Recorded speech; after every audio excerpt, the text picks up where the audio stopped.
आज जो मकर संक्रांति के पावन अवसर पर सुंदर एकादशी भी है, आप सभी को बाबा देव अधिदेव महादेव की इस सुंदर आनंदमय एकादशी के लिए भी बहुत बहुत साधुवाद, बधाइयाँ। जो मकर संक्रांति के पावन अवसर पर ये पावन शिव महापुराण की कथा श्रवण कर रहे हैं। मकर संक्रांति है, सभी लोग बाल्टी में तिल्ली डाल डाल के नहीं रिया होगा। पानी में तिल डालते ना, थोड़ी सी तिल्ली डालेंगे फिर नहाएंगे। तो एक बच्चे ने अपनी मम्मी से पूछा कि मम्मी ये बाल्टी में तिल्ली डाल के क्यों नहाते, कारण क्या है? तो मम्मी बोली अच्छा रहता है, अच्छा रहता है। पर बच्चे के मन में नहीं आया। तो बच्चा अपने गुरुजी के पास गया, गुरुदेव माँ ने आज बाल्टी में तिल डाल दी थी पानी में और फिर हमने स्नान करा, उसका फल क्या है? उसका फल क्या है? तो गुरुजी ने कहा तिल शनि का प्रभाव देता है। जिस पात्र में तिल को डाला जाता है, मकर संक्रांति के दिन उस जल से जो स्नान करा जाता है, केवल शनि का भाव इतना प्रबल होता है कि सारे ग्रह शनि के अनुकूल होकर उसको अनुकूलता प्रदान करना चालू कर देते हैं। एक मकर संक्रांति पर मात्र तिल के, इसलिए कई लोग तिल का उपटन भी करते हैं, कई लोग तिल डाल के नहा लेते हैं। तिल का महत्व है। संक्रांति का पर्व रहेगा 2 दिवस तक। संपूर्ण भारत की भूमि पर, संपूर्ण विश्व में मकर संक्रांति महोत्सव मनाया जाएगा। अपने अपने घरों में रहकर लोग इस पावन उत्सव को खिचड़ी, लड्डू, तिल का, गुड़ और कुछ दान,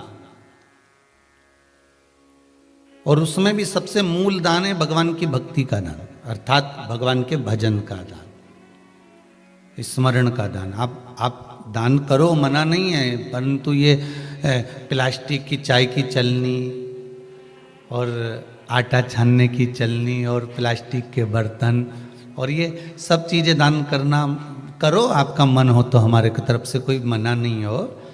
पर सबसे बड़ा दान है भगवान के भक्ति का, भजन का दान, भगवान का भजन का दान।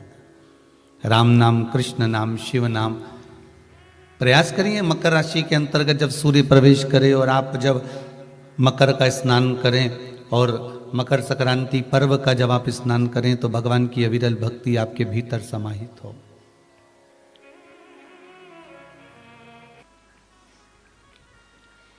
जैसे गौरी कुंड का हमने स्मरण किया शिव महापुराण के माध्यम से। परसों एक गौरी कुंड का स्मरण करा था कि वो पार्वती जी के तप से प्रबल हुआ था, और दूसरा गौरी कुंड का स्मरण करा जहां पार्वती मैया ने श्रृंगार किया था।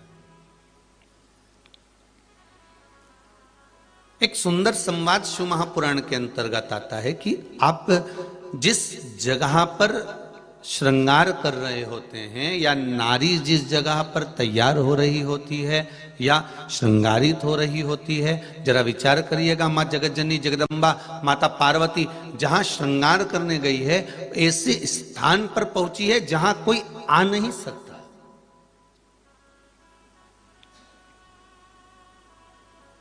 जहां कोई प्रवेश नहीं कर सकता। कितना सुंदर संवाद है कि माता को, नारी को, कन्या को, बेटी को, घर की स्त्री को अगर कुछ श्रृंगार करना है, यहां तक कहा गया कि सिर की चोटी भी अगर करना है तो कोई आपको चोटी करता देखे ना।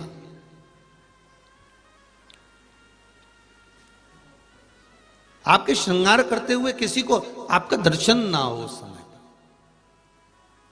आप जब श्रृंगार धारण कर रहे हो उस समय पर कोई आपको देखे ना, किसी की दृष्टि आपके श्रृंगार पर ना पड़े। फिर वही बात आ गई, भजन, भोजन, धन और नारी पर्दे में अच्छे लगते हैं।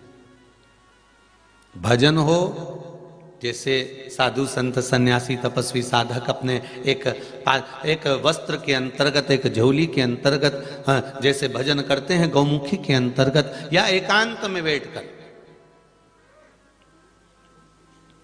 भजन, भोजन, धन और नारी। आप भोजन भी करें तो एकांत में करें, पैसा भी रख रहे हैं, संभाल कर रख रहे हैं तो एकांत में रखें। कहीं जा रहे हैं और उस धन को आप कहाँ लेकर जा रहे हैं, कैसे लेकर जा रहे हैं, कहाँ छुपा कर लेकर जा रहे हैं, किसी को मालूम ना पड़े। और घर में भी रखें तो धन को भी पर्दे में रखें महाराज। और नारी, स्त्री, ये भी पर्दे में रहे। कई लोगों ने कल मकर संक्रांति मनाई, कई लोगों ने आज मकर संक्रांति का उत्सव मनाया। और हम तो कहेंगे, कल भी कथा में कहा था, उत्सव तो आप रोज मनाओ, रोज दिवाली मनाओ, रोज गुजिया पपड़िया बनाओ, है? रोज लड्डू बनाओ, रोज मकर संक्रांति अपनी। तो शिव महापुराण की कथा कहती है, प्रत्येक दिन, प्रत्येक घड़ी, प्रत्येक पल, प्रत्येक नक्षत्र, प्रत्येक समय आपको ऐसे जीना चाहिए कि हमारा रोज का उत्सव है। क्योंकि जीवन का क्या ठिकाना, मानव देह का कोई ठिकाना है कि आज है कल नहीं, कौन भरोसा, साथ देती नहीं ये किसी का, क्या भरोसा है इस जिंदगी का, क्या भरोसा है इस जिंदगी का, क्या भरोसा। आज है नहीं है, जीवन का कोई ठिकाना नहीं। इसलिए भजन भोले बाबा का करते रहोगे तो संसार सागर से तरते रहोगे। इसलिए शास्त्र कह रहा है कि भगवान की भक्ति में डूबो, भगवान के भजन में डूबो, स्मरण में डूबो, संकीर्तन में डूबो, नाम जाप में डूबो। जीवन का क्या ठिकाना।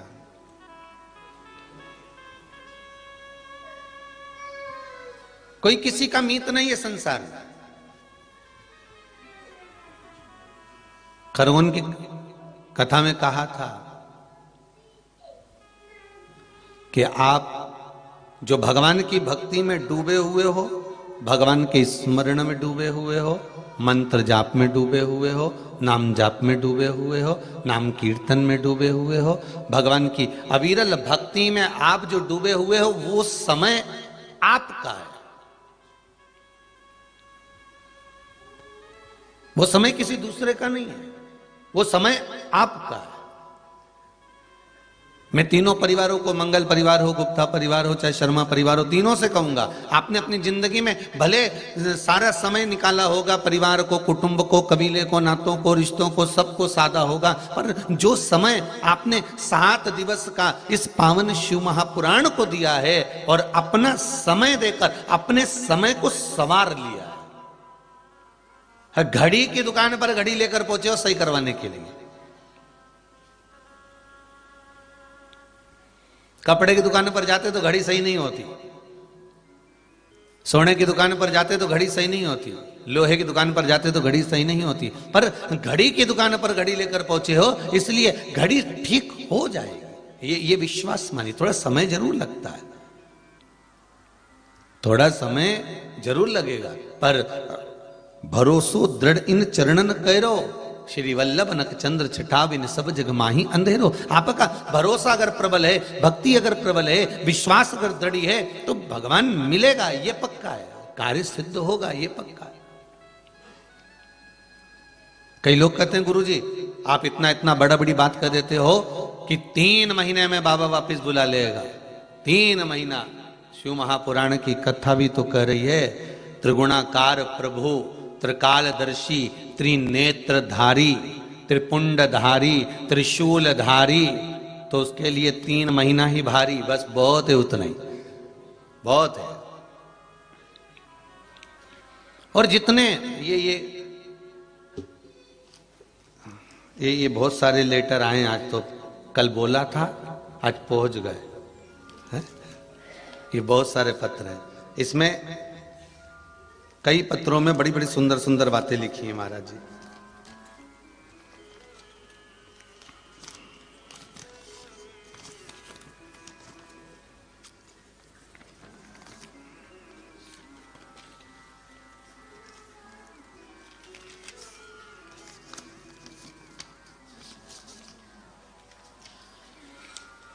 सुनील जी राठौर हैं, घनश्याम दास नगर इंदौर से हैं। आपका पत्र जो मिला है उसमें आपने बड़ी सुंदर बात लिखी है। दोनों पत्र टाइप करके आपने भेजे हैं।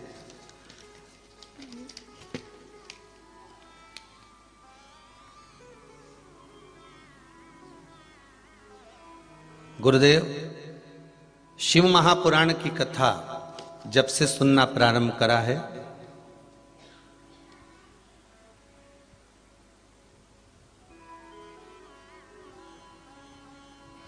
गुरुजी व्हाट्सएप पे पत्र भेजे थे पर वो हम बता नहीं पाए।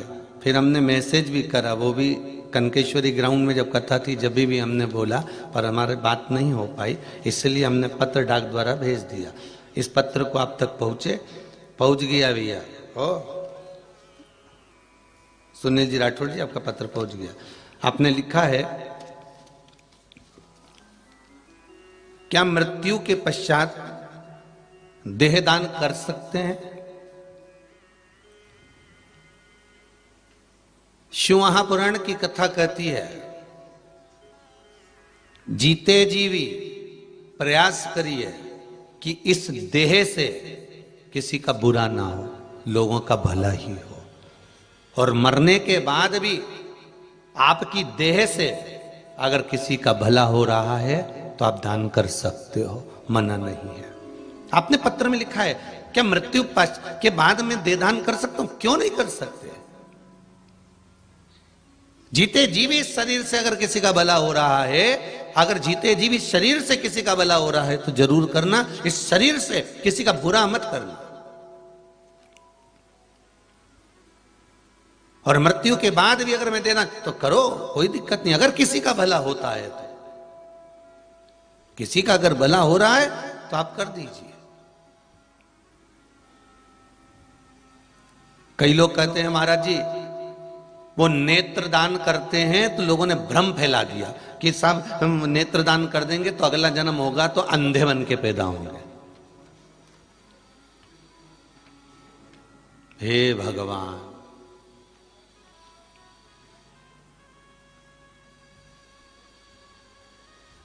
गाड़ी कौन चला रहा है? ड्राइवर। 5 लोग गाड़ी के अंदर बैठे हैं, वो पानी पी रहे हैं तो ड्राइवर को कोई फर्क पड़ रहा है क्या? अरे जम के तो बोलो जरा। नहीं। वो रोटी खाना है जो 5 अंदर बैठे हैं, कुरकुरा खा रहे हैं, वो ड्राइवर को कोई फर्क पड़ रहा है क्या? नहीं, वो तो अपनी ड्राइविंग में लगा हुआ है।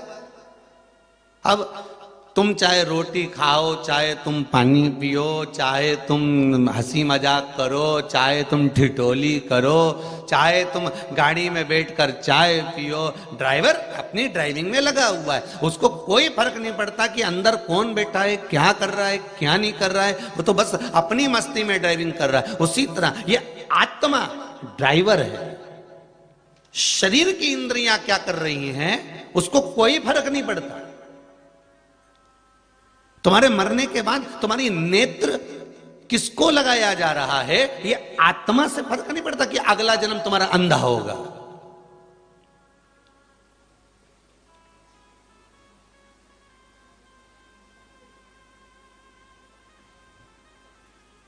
अगर मैं ब्लड दान करूंगा, कमजोरी आ गई तो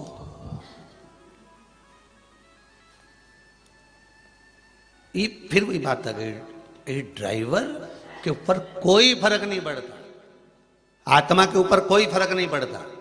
आपके प्राण छूटने के बाद वो शरीर जो अग्नि दी जा रही है, अगर आप नेत्र दान कर कर किसी की नेत्र की ज्योति दे सकते हो तो जरूर देकर जाओ, मना नहीं है।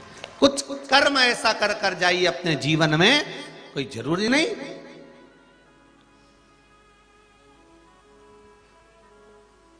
मत बुरे कर्म कर बंदे वरना पछताएगा, भगवान की आंखों से तू बच नहीं पाएगा, तू बच नहीं पाएगा। अरे ओ अज्ञानी मत करना दानी। कर्म करो। फिर आपने पत्र में एक बहुत सुंदर बात लिखी, गुरुजी मरने के बाद, मेरे मरने के बाद मैं चाहता हूं कि नुक्ता नहीं हो।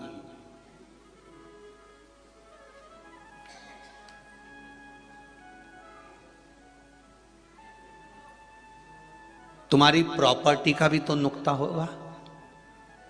समझना जरा, एक बहुत बड़ी बात बता रहा है। तुम्हारे मरने के बाद तुम्हारी प्रॉपर्टी का भी तो नुक्ता होगा। बड़ा बेटा, छोटा बेटा, बेटी, मंजली बेटी, संजली बेटी, ये वो सब प्रॉपर्टी बांटेंगे कि नहीं बांटेंगे? तो तुम्हारे मरने के बाद अगर तुम्हारे बेटे तुम्हारे लिए कुछ करते हैं, दान पुण्य धर्म सत्कर्म, तो फिर उसके लिए कोई मना नहीं। हम ये जरूर कहेंगे कि बहुत खर्च कर कर नुक्ता मत करो, पर इतना जरूर कहेंगे बेटों को संस्कार देने के माध्यम से नुक्ता करो कि ये मेरे जाने के बाद मेरे बेटे ने मेरे लिए कुछ करा। प्रॉपर्टी का भी तो नुक्ता हो रहा है। तुमने जो घड़ी बांधी है वो भी नुक्ता में जाएगी, जो चेन पहनी है नहीं वो भी नुक्ता की है, जो अंगूठी पहनी है वो भी नुक्ता में।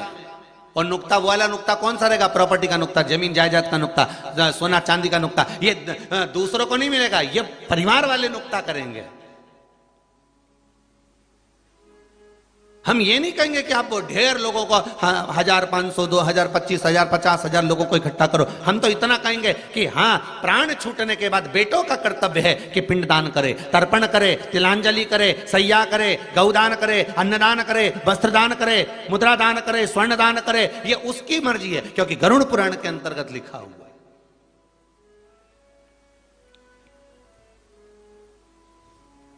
गरुड़ पुराण के अंतर्गत लिखा हुआ है।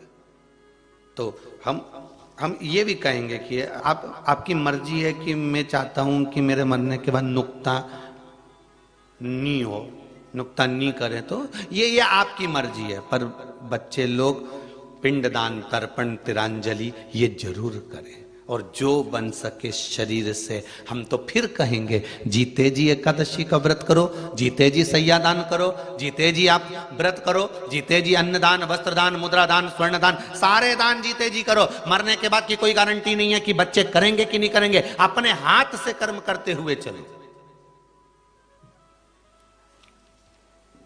फिर लिखा, गुरुजी आजीवन भोजन भंडारे के सहयोग करना चाहता हूं, जिससे मेरे बाद में कोई करे नहीं करे। हाँ, ये चीज आप कर सकते हो, कोई दिक्कत नहीं। अपने जीते जी करो, जो कर्म हम कर सकते हैं अपने जीते जी कर लीजिए। करो भगवान का भजन। जितने लोग टीवी के माध्यम से कथा सुन रहे हैं, फेसबुक यूट्यूब पर कथा सुन रहे हैं, इनको तो मैं बार बार साधुवाद देता हूं, धन्यवाद देता हूं कि आप जो कथा श्रवण कर रहे हैं अपने जीते जी कर रहे हैं। मरने के बाद की कोई गारंटी नहीं है साहब कि ये मिलेगा कि नहीं मिलेगा। करो भजन कर भरी जवानी में, बुढ़ापा किसने देखा है।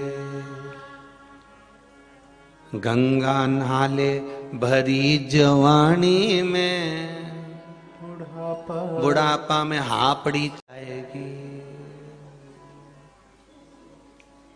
ज्यादा ठंडा पानी में नहाएगी तो फिर, अरे बोलो तो जम के है।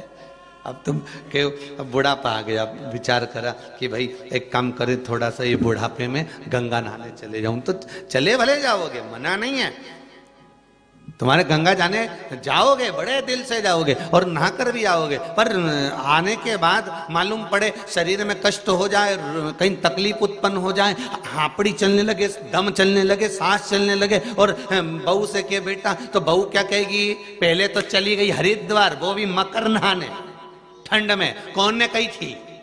हमने तो मना करी थी ना तुमको, घर में ना लेती, पर तुमने चले तो गए हो, तुम पहुंच तो गए हो तुम। पर फिर ध्यान देना महाराज, हमारा निवेदन केवल इतना सा है कि परिवार में, कुटुंब में, नातों में, रिश्तों में रहकर परिवार की जैसी धारणा हो उसके अनुसार भगवत भजन करो। शरीर सधे साधो, शरीर से बने करो, और जब शरीर से ना बने, फिर कल वाली बात आ गई, जब तक शरीर चले और तुम्हारे घर में चले तब तक सारे अच्छे काम कर लो। आवाज पकड़ रहा है, थोड़ा आवाज बढ़ाओ। सारे अच्छे काम कर लो, इसके बाद का कोई ठिकाना नहीं।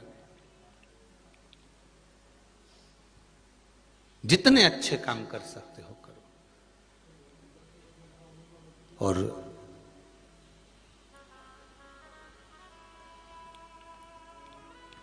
भगवान शिव की कथा कह रही है, गंगा नहाना है आपको, बहुत प्रेम से नहाओ जब तक ये शरीर काम कर रहा, सभी इंद्रियां काम कर रही हो आपकी, आप बहुत प्रेम से नहाए।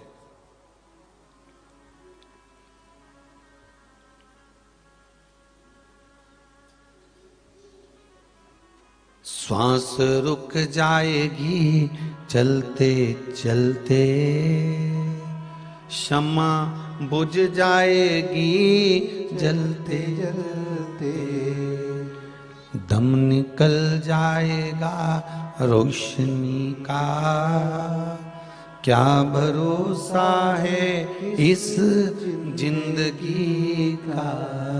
कोई भरोसा नहीं महाराज,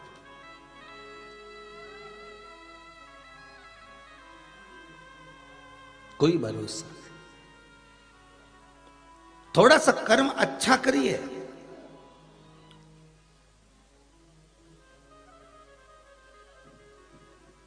और अगर कर्म बुरा हो गया तो फिर जन्म लेना पड़ेगा, और फिर जन्म लेकर फिर भोगना पड़ेगा।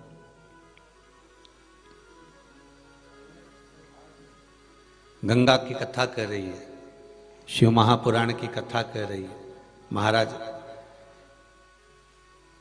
एकांत में बैठकर एक सुंदर कुंड के पास बैठकर गंगा मैया, पार्वती मैया श्रृंगार करी है। मेरा निवेदन, भजन, भोजन, धन और नारी, ये चार पर्दे के अंदर रहेंगे तो जीवन की एक सार्थकता उत्पन्न होगी। पर्दे में रहें।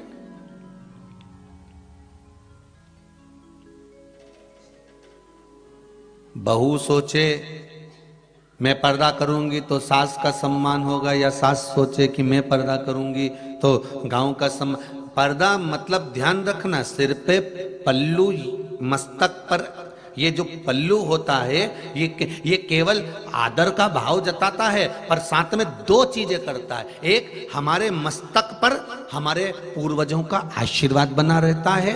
दूसरा, सिर पे अगर पल्लू है तो लक्ष्मी हर पल, हर घड़ी, हर क्षण आपके साथ रहती है। मेरा एक निवेदन रहेगा, कभी प्रैक्टिकल कर कर देखना।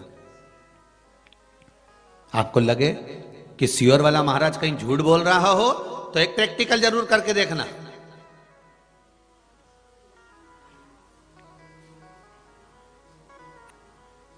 एक बार पल्लू नीचे गिराकर बाजार में 1 रुपया लेकर मत जाओ,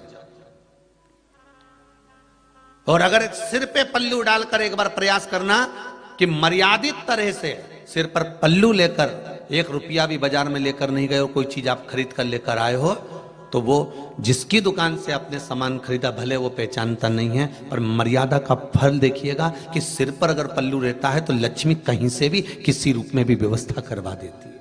पल्लू के महत्व को जानो जरा।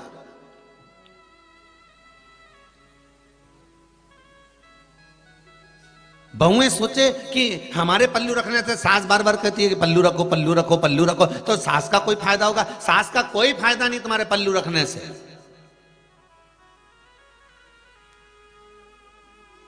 उसको कोई फर्क नहीं पड़ता, पर फर्क अपने जीवन पर पड़ता है।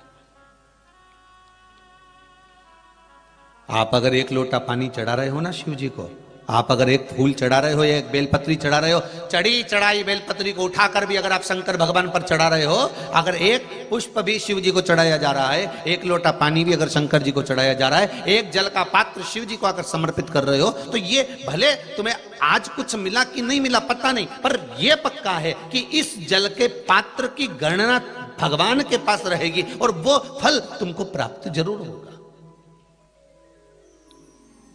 वो फल तुम्हें जरूर मिलेगा। एक पत्र में कहा है किसी भाई ने कि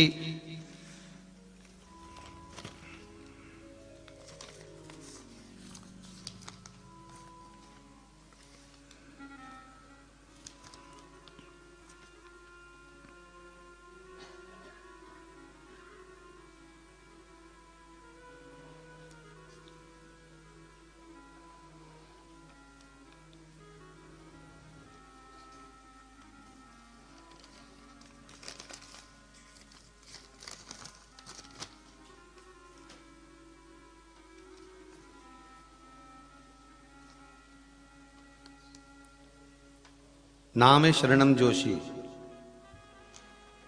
गांव बोड़ा, तहसील नरसिंहगढ़, जिला राजगढ़, मध्य प्रदेश से हैं। इन्होंने पत्र में लिखा है,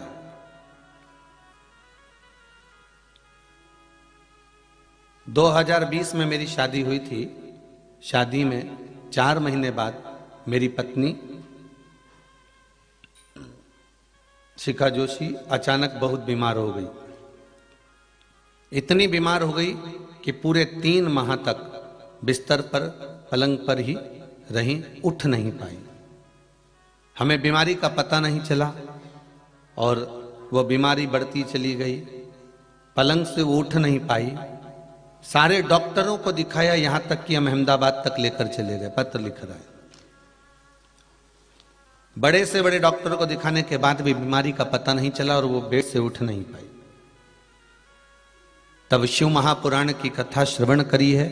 उस पुराण में से गन्ने के रस वाला एक उपाय करना प्रारंभ किया है और एक शिव महापुराण के अनुसार जो जो उपाय आपने बताए वो करना प्रारंभ करा है। पुराण के चलते चलते एक शिव महापुराण घर में लाकर पढ़ना भी प्रारंभ कर दिया। बाबा की ऐसी कृपा हुई, पशुपति व्रत भी चले, उपाय भी चले और आज मेरी पत्नी अब ठीक है, पूर्ण तरह से स्वस्थ है। अब एक भी गोली नहीं खा रही, एक भी टेबलेट नहीं ले रही। ये पत्र भेजा। विश्वास अगर दृढ़ है, भरोसा अगर पक्का है, तो बाबा आपके साथ में है। आपका विश्वास अगर दृढ़ है, शंकर के प्रति आपका भाव अगर जागृत है, शिव के प्रति आपकी चित्त वृत्ति मन रमा हुआ है, तो फिर आप घबराने की जरूरत नहीं। फिर निवेदन है, एक लोटा पानी, एक बेलपत्र, एक फूल भी अगर आप, मैं ये नहीं कहूंगा कि आप रोज बेलपत्र चढ़ाओ या रोज फूल चढ़ाओ या रोज चावल चढ़ाओ या रोज आप मूंग चढ़ाओ। कई लोगों को सोचने में आता होगा कि गुरुजी ने तो कह दिया कि सोमवार की अष्टमी आए तो मूंग चढ़ाओ, ये त्योहार आए तो ये चीज चढ़ाओ। पर हम अगर कर रहे हैं और आपने अगर दिल से करा है तो उसका फल आपको दिल से मिलेगा भी, ये निश्चित। आप करो तो उसको। कई लोग तो इसलिए करते हैं उपाय कि महाराज ने बोला जरा देखें होए कि नहीं होए। पर मेरा बाबा तो बाबा ही है ना।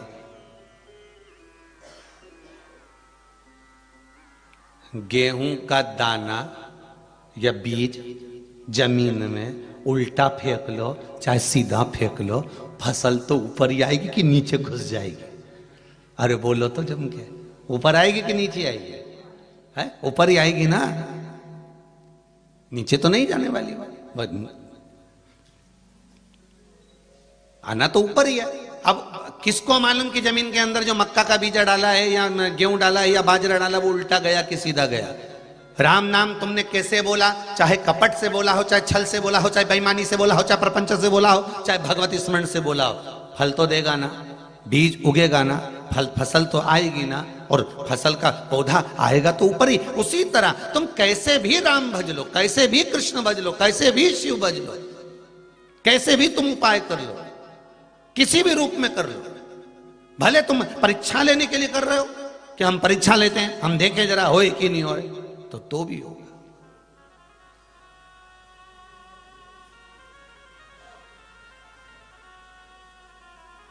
अब इनको कोई बताने गया था कि रांची से तुम पत्र लिख कर भेजना, पर हृदय की बात सामने आई है।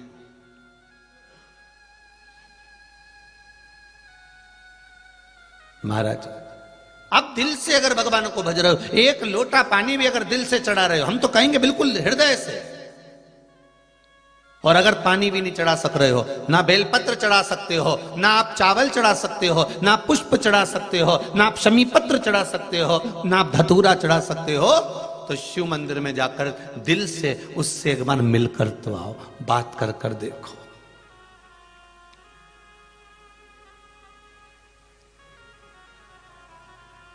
हर चीज का हल है बात। किसी से झगड़ा करना, खूब झगड़ लेना, तुमसे जितनी मर्जी हो उतनी तेज झगड़ लेना, पर शिव पुराण कहती है बात बंद मत करना,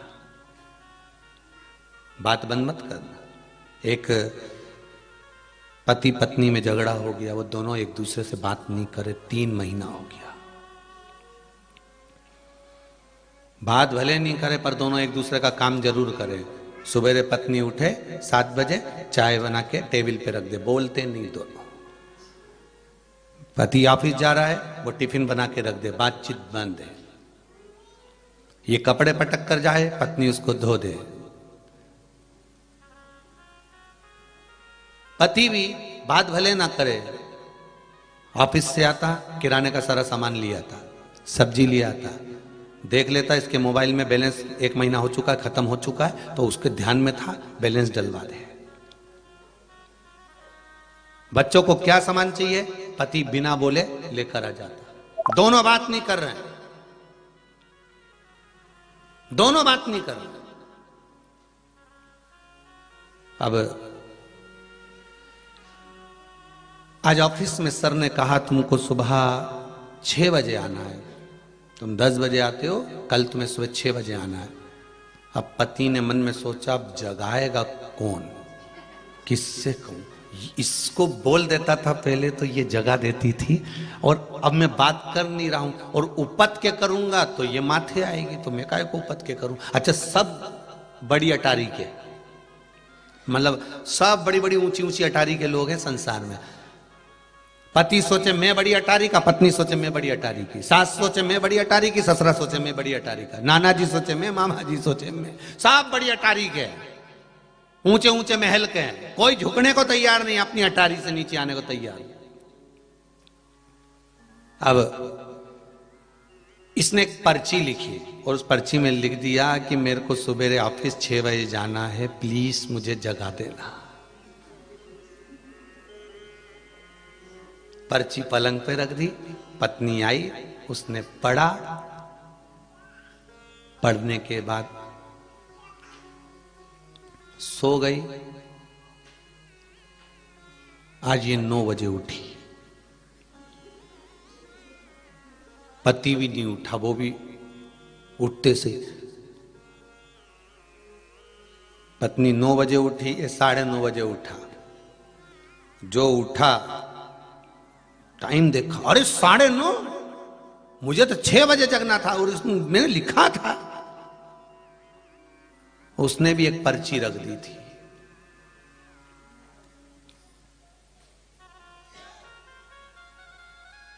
उसने भी एक पर्ची रख दी थी नीचे, 6 बज गए हैं, उठ जाओ।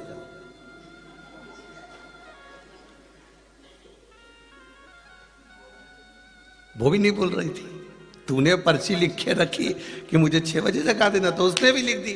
6 बज गए उठ जाओ, और पर्ची लिख के रख दिया, आप उठो। वो भी बात नहीं कर रही है, तुम भी बात नहीं कर रहे हो, और काम दोनों के बिगड़ गए। उसको जाना था जरूरी काम से, सर्विस छूट गई, जरा सी बात। खूब झगड़ा करो, खूब लड़ लो, तुम्हारी मर्जी पड़े, खूब भी बात कर लो, पर निवेदन है बात बंद मत करना, बात करो। उससे कुछ सुलह जरूर निकलेगी, कुछ अच्छी जगह तक पहुंच सकते हो।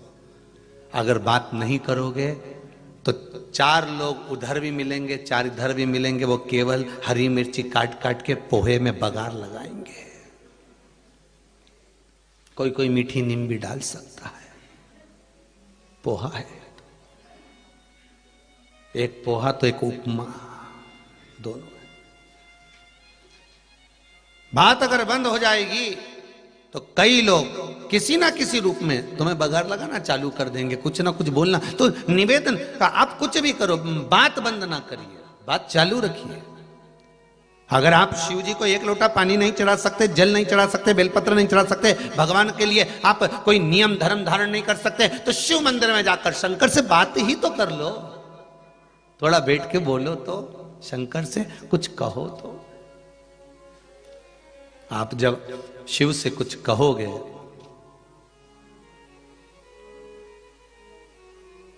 तो बाबा क्यों ना स्वीकार करेगा।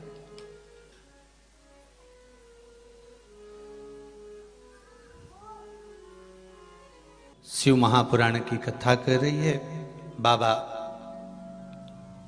आपका विश्वास प्रबल है तो शिव मिलन भी प्रबल है।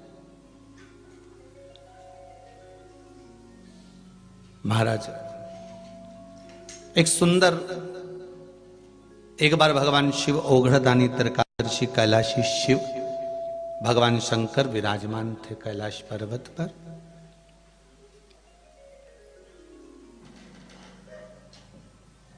तभी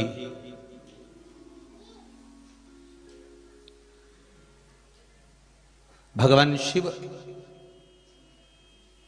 जब कैलाश पर विराजमान थे तो मां आद्यशक्ति मां पार्वती जी ने भगवान शिव से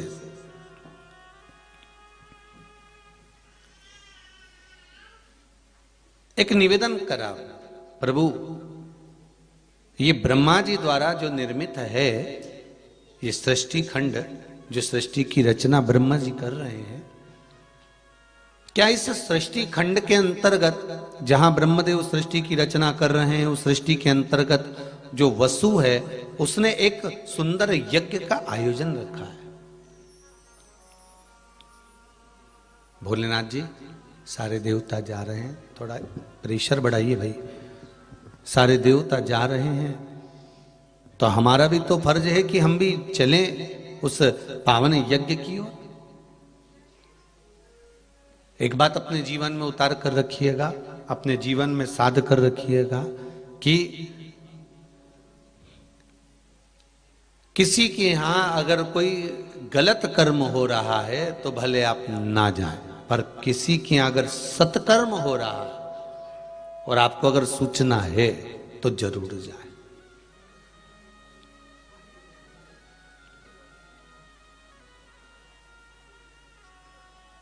पर यदि अहंकार को रखकर कोई कर्म किया जा रहा है तो भले मत जाना। अभिमान को रखकर अगर कोई कर्म किया जाए तो वहां बिल्कुल ना जाए। यहां तक शिव महापुराण की कथा कहती है, महाराज जी, अगर एक यज्ञ दक्ष प्रजापति ने रखा था और केवल अभिमत्ता में रखा था, सबको बुलाया और भगवान शिव के पास में कोई निमंत्रण नहीं गया। स्वयं देवऋषि नारद ने भी जाकर कहा था उनसे, भगवान नारद जी महाराज भी जाकर बोले थे, श्री देवऋषि नारद जी ने भी जाकर कहा था कि दक्ष प्रजापति, शिव आपके दामाद हैं, जमाई हैं, कम से कम उनके यहां तो सूचना दो। तो दक्ष प्रजापति ने कहा था, मेरे यज्ञ में, एक राजा के घर के यज्ञ में केवल राज घराने वाले आना चाहिए। और शिव तो शमशान के निवासी हैं, शमशान में रहने वाले।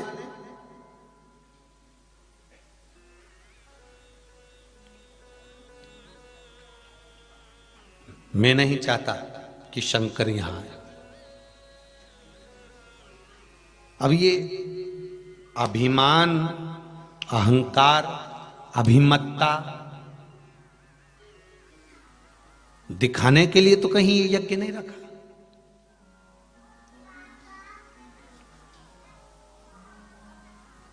धर्म के कार्य, सत्कर्म, भगवान का भजन, पूजन, स्मरण, कभी भी अभिमत्ता से मत करना जिंदगी में कि मुझे किसी को दिखाना है। नहीं नहीं,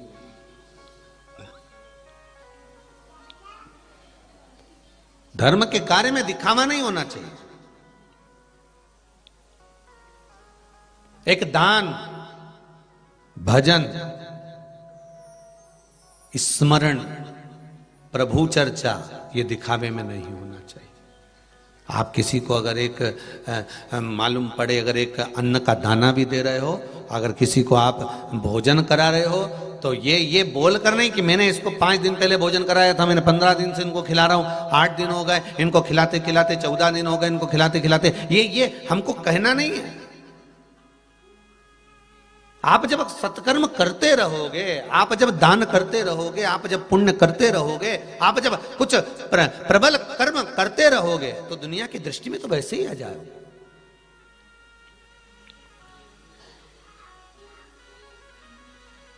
दिखावा कर कर हमें भगवान को प्राप्त नहीं कर सकते।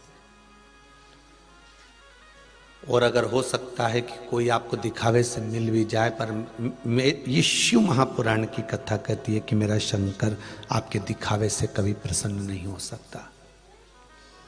मेरा शंकर आपके दिखावे से कभी प्रकट नहीं हो सकता। फिर निवेदन करूंगा, बहुत बहुत भाव से कहूंगा, हृदय की बात है, इसलिए बार बार कह देता हूं कि भाव से, दिल से कोई बात निकलती है तो कह देते हैं कि दिल से कह रहे हैं कि शंकर को रिझाने के लिए दिखावा बिल्कुल मत करिए। शिव को रिझाने के लिए कि मैं त्रिपुंड धारण कर लूंगा और रुद्राक्ष की माला पहन लूंगा तो शिव मिल जाएंगे, या मैं शमशान की भस्म रमा लूंगा तो शिव मिल जाएंगे, या मैं मृगछाला पहन लूंगा तो शिव मिल जाएंगे, या मैं जटा जूट बनाकर धर लूंगा तो शिव मिल जाएंगे। भगवान शंकर कभी दिखावे से प्रकट नहीं होते। मेरे शिव जब भी मिले हैं दिखावे से परित होकर मिले हैं।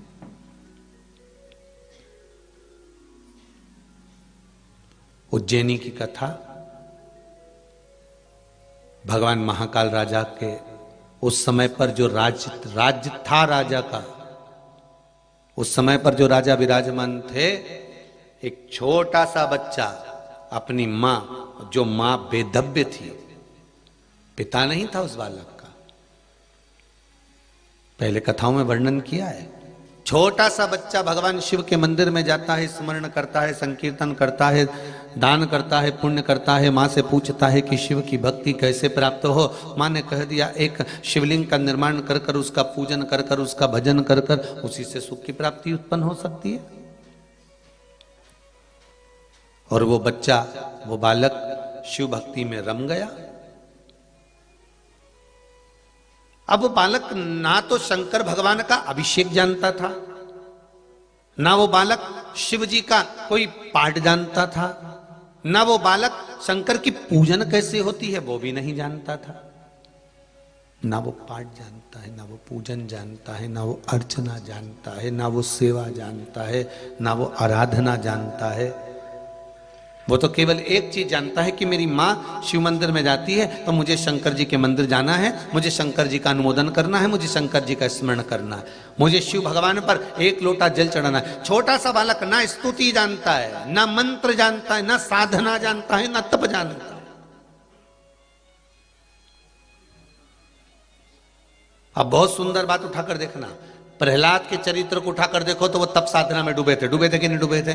भगवान की भक्ति में डूब गए। ध्रुव जी का चरित्र उठाकर देखो तो वो भगवान की भक्ति में डूब गए। मीराबाई का चरित्र उठाकर देखो, मीरा भगवान की अविरल भक्ति में। पर ये बालक तो छोटा सा बालक है, मात्र 4 वर्ष का बालक, केवल 4 वर्ष का बालक, और वो जानता ही नहीं कि पूजन कैसे होती है, उसको पहचानता ही नहीं कि भजन कैसा होता है।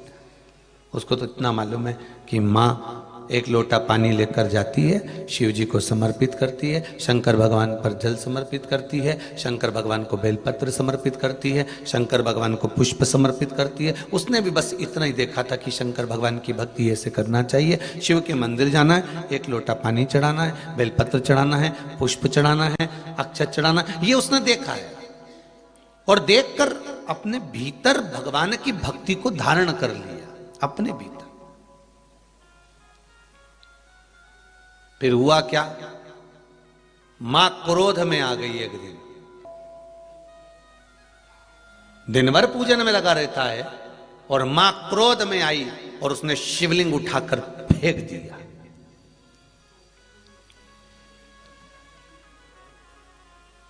शिवलिंग टूट गया, बालक रो रहा है, बिलख रहा है। रो दिया, बिलखने लगा। और बालक जब रोया बिलखा तो काल अधिपति महाकाल बाबा उसी समय उस बालक के सम्मुख में प्रकट हो गए। मेरा महाकाल राजा स्वयं प्रकट हुआ और उस बालक के सम्मुख में प्रकट होकर उस माता के सामने कहते हैं कि तेरे बालक ने निष्कपट भावों से मेरा भजन करा था, इसलिए मेरा दर्शन हुआ है। शिवलिंग मेरे शंकर ने वापिस जोड़ दिया। वापिस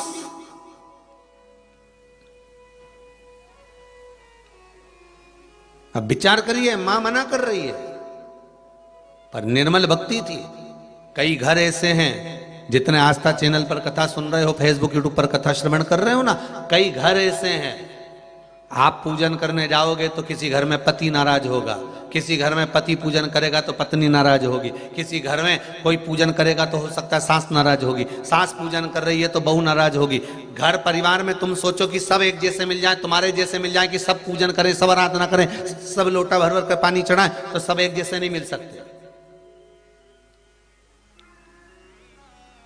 घर में सब एक जैसे प्राप्त नहीं होंगे। कोई कोई तुम्हारा पांव खींचने वाला होगा, कोई तुम्हारा हाथ खींचने वाला होगा, कोई तुम्हारे लिए अपशब्द कहने वाला होगा, कोई तुम्हारे लिए ताने देने वाला होगा, कोई तुम्हारे लिए शब्दों के बाण छोड़ने वाला होगा। उसका कारण क्या होता है? उसका एक कारण है और सबसे प्रबल कारण उसका एक है कि भगवान की भक्ति में तुम्हें जोड़ना। निंदा करने वाले को भगवान क्यों भेजते हैं? कि तुम्हारी भक्ति की परीक्षा लेते हैं कि तुम्हारी भक्ति प्रबल है कि नहीं।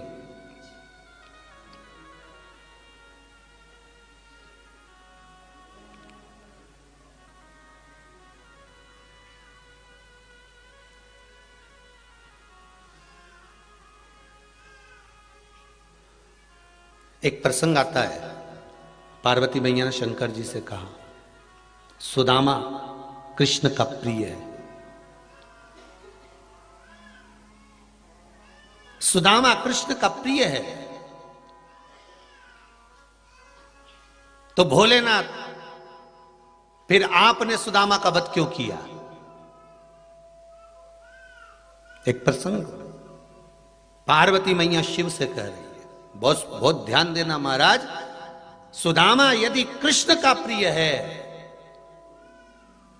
तो शंकर भगवान से पार्वती जी कर रही है, फिर आपने सुदामा का वध क्यों किया?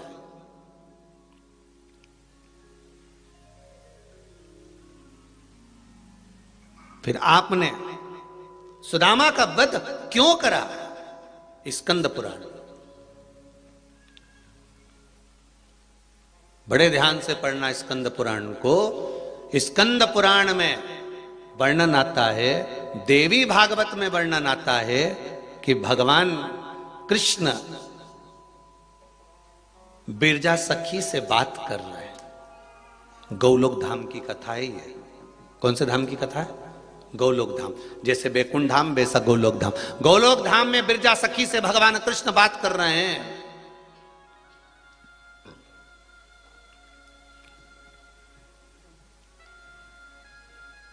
और भगवान कृष्ण बिरजा सखी से बात कर रहे थे।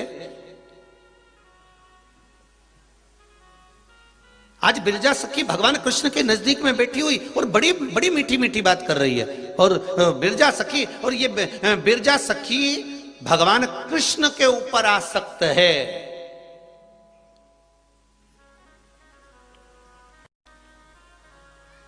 और सुदामा गोप बिरजा सखी पर आसक्त है। यह प्रसंग आपको स्कंद पुराण में भी है और यह प्रसंग आपको देवी भागवत में भी है। बड़े ध्यान से सुनिएगा महाराज, दोनों जगह पर यह प्रसंग आपको मिल जाएगा। जिनके हृदय में संशय हो वो स्कंद पुराण भी पढ़ सकते हैं, देवी भागवत भी पढ़ सकते हैं।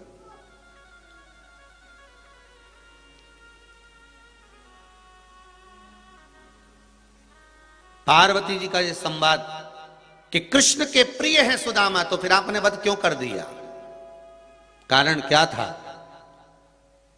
भगवान कृष्ण बिरजा सखी से बात कर रहे हैं। बिरजा कृष्ण भगवान पर आसक्त है, वो बहुत प्रेम करती है बिरजा भगवान कृष्ण को, और सुदामा बिरजा पर आसक्त है। गौलोक धाम का यह पावन प्रसंग, उसी समय पर राधा जी का आगमन हुआ गोलोक धाम में। और गोलोक धाम में जब राधा जी का आगमन होता है, राधा जी जब गोलोक धाम में प्रवेश करती हैं, गोलोक धाम में जब राधा जी प्रवेश करी, उस समय पर राधा जैसे ही गोलोक धाम में प्रवेश करी हैं, बस राधा जी ने जो बिरजा को कृष्ण भगवान के करीब में देखा, नजदीक में देखा, राधा को क्रोध आ गया।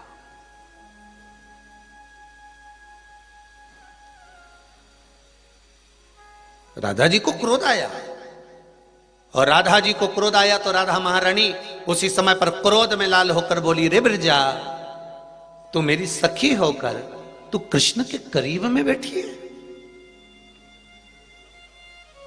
तू कृष्ण के नजदीक बैठी है।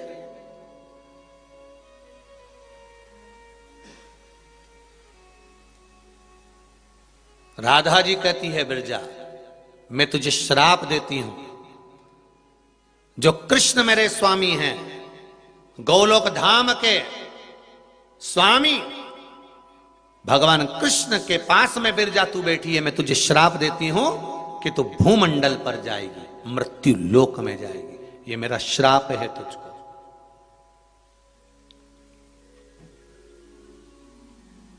तो मृत्यु लोक में जाएगी। सुदामा ने देखा बिरजा को श्राप दिया है, तभी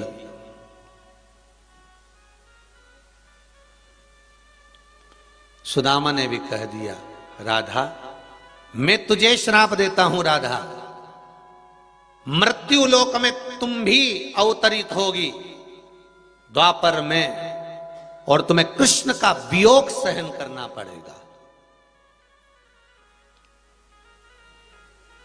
तुम्हें कृष्ण का वियोग सहन करना पड़ेगा। राधा जी मुस्कुरा के बोली, ओ सुदामा, ओ सुदामा, तू मुझे द्वापर में आने की बात कहता है, मैं तुझे द्वापर से पहले राक्षस बनने का श्राप देती हूं। मृत्यु लोक में सुदामा तू राक्षस बनेगा।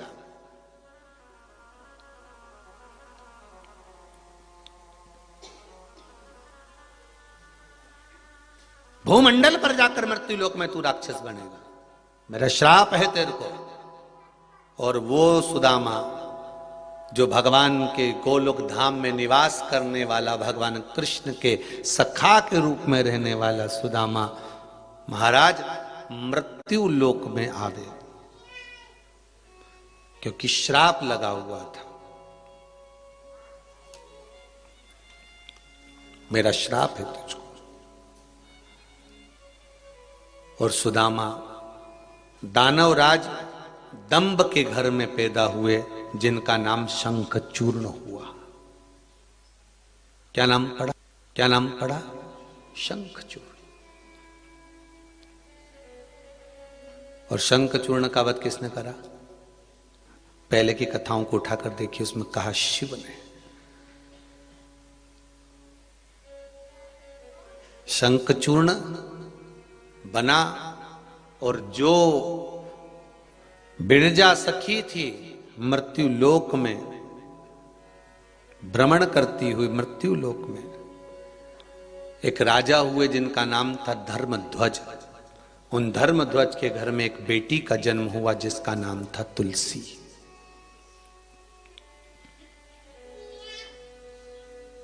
ये भगवान कृष्ण को प्रेम करने वाली तुलसी, भगवान कृष्ण को स्नेह करने वाली तुलसी,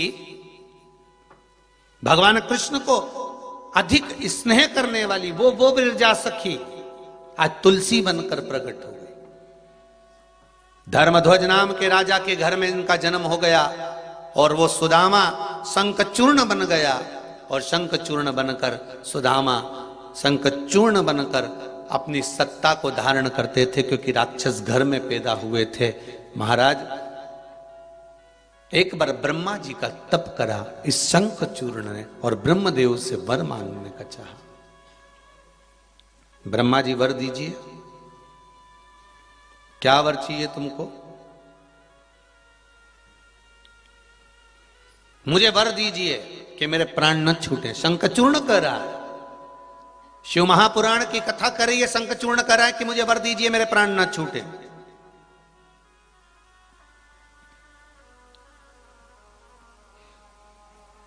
मेरे प्राण नहीं छूटना चाहिए, आप मुझे वर दे दीजिए।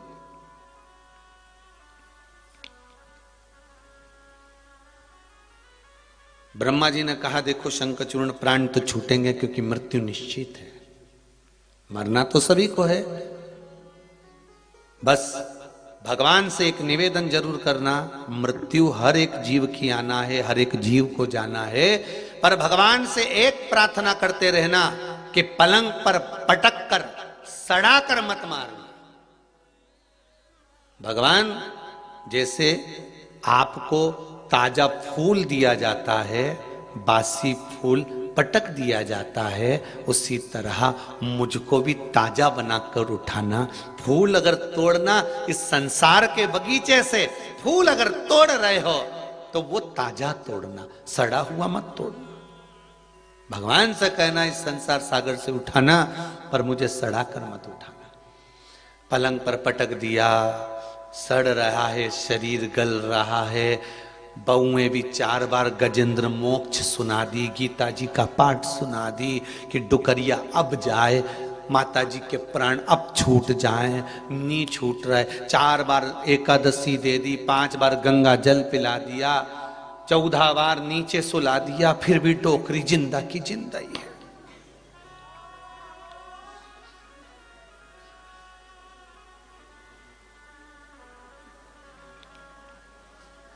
फिर भी जिंदा की जिंदा।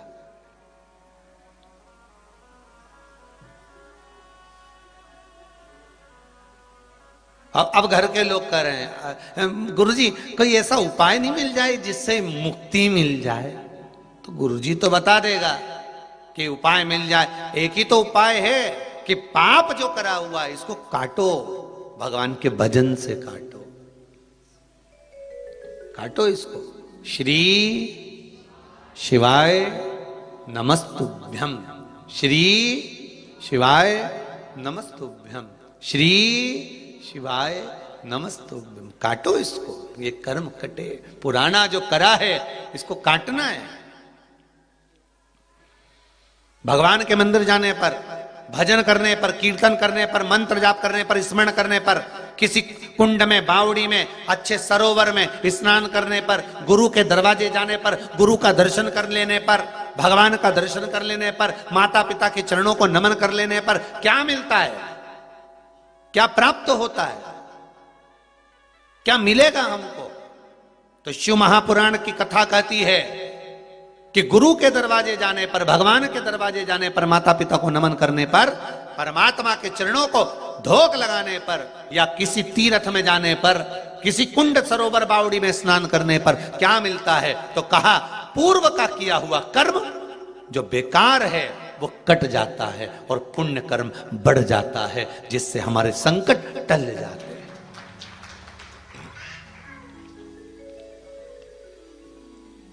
ये एक पत्र लिखा है, संगीता शांतिलाल जी राठौर, जिला शाजापुर, काला पीपल मंडी से हैं। गुरुदेव 15 साल से किराए के मकान में रह रही थी, पत्र में लिखा है। 15 साल से किराए के मकान में रह रही थी गुरुदेव। पशुपतिनाथ का व्रत प्रारंभ किया और गुरुदेव पहला व्रत जैसे ही प्रारंभ किया पूर्ण हुआ और हमारे को किसी की सूचना आई कि ये प्लाट है। पर गुरुदेव घर में 1 रुपया भी नहीं था, तो भी बाबा ने कृपा कर कर उस पशुपति व्रत का क्या भाव है गुरुदेव कि बाबा ने कृपा कर कर मुझे वो प्लाट 5 व्रत भी पूरे नहीं हुए दिलवा भी दिया और उस प्लाट पर मकान बनकर हम लोग रहना भी चालू कर दिए हैं। ये शिव की कृपा है, ये शंकर की करुणा, ये शंकर की उदारता है, ये शिव कृपा है, ये शंकर की दया है गुरुदेव। महाराज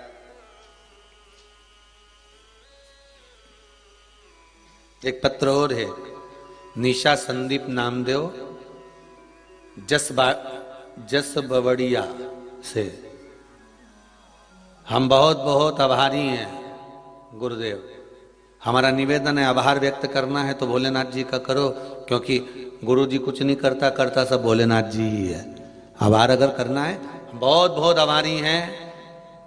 बहुत नीचे थे, बहुत नीचे थे गुरुदेव, बहुत कष्ट में थे, पर जब से बाबा की कथा सुन रहे हैं तब से ऐसी कोई खुशी नहीं जो बाबा ने हमको नहीं दी। सारी दुनिया की खुशी प्रदान कर दी। ये पत्र में लिखा है, निशा संदीप नामदेव जस बावड़िया से ये पत्र है महाराज, जस बावड़िया से। खुशी नहीं जो बाबा ने नहीं दी, सारा सुख दे दिया।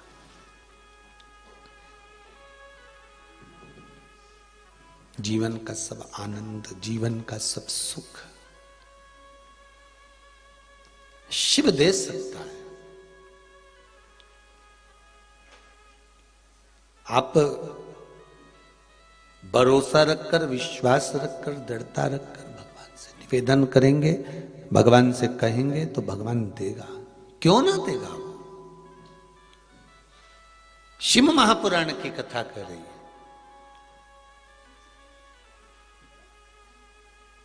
शंखचूर्ण नाम का राक्षस ब्रह्मा जी का तप कर रहा है और ब्रह्मा जी से वर मांग रहा है कि मेरे प्राण न छूटे। तो ब्रह्मदेव ने कहा ये नहीं हो सकता कि प्राण न छूटे, मरना तो है, निश्चित है, प्राण छूटेंगे। बस इतना जरूर है, आपसे भी कहूंगा, आप हो चाहे हम हो, मृत्यु सबकी आनी।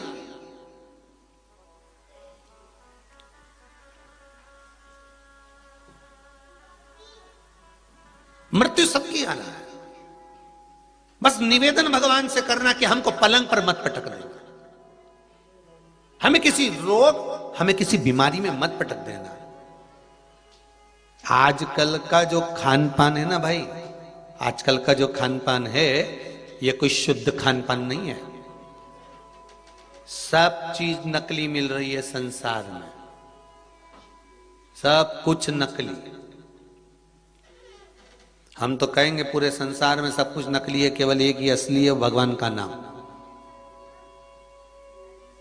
दुनिया भर की चीज नकली है और उसको हम खा रहे हैं, शरीर में रोग ग्रसित होते जा रहा है। पहले के समय में ये कैंसर रूपी बीमारी कहीं इक्का दुक्का को सुनने में आती थी साहब, कि किसी को हो गई। कैंसर जैसी बीमारी कहीं इक्का दुक्का को, 2 4 को, 8 को, 15 को सुनने में आती थी। आज के जमाने में कैंसर जैसी बीमारी एक एक शहर में, एक एक गांव में, एक एक नगर में जरा घूम कर आओ तो ढेरों के सामने खड़े मिल जाते हैं कैंसर जैसी बीमारी के।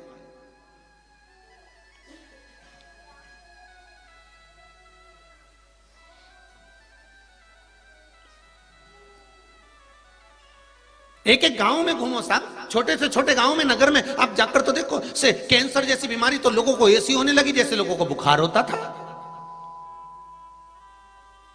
जैसे पहले लोगों को सर्दी जुकाम होता था, ऐसा कैंसर जैसा रोग होने लगा। जिसको देखो कहीं गठान यहां हो गई, कहीं गठान वहां हो गई, जरा सा चेक करवाया कैंसर बता दिया, जरा सा चेक करवाया कैंसर बता दिया।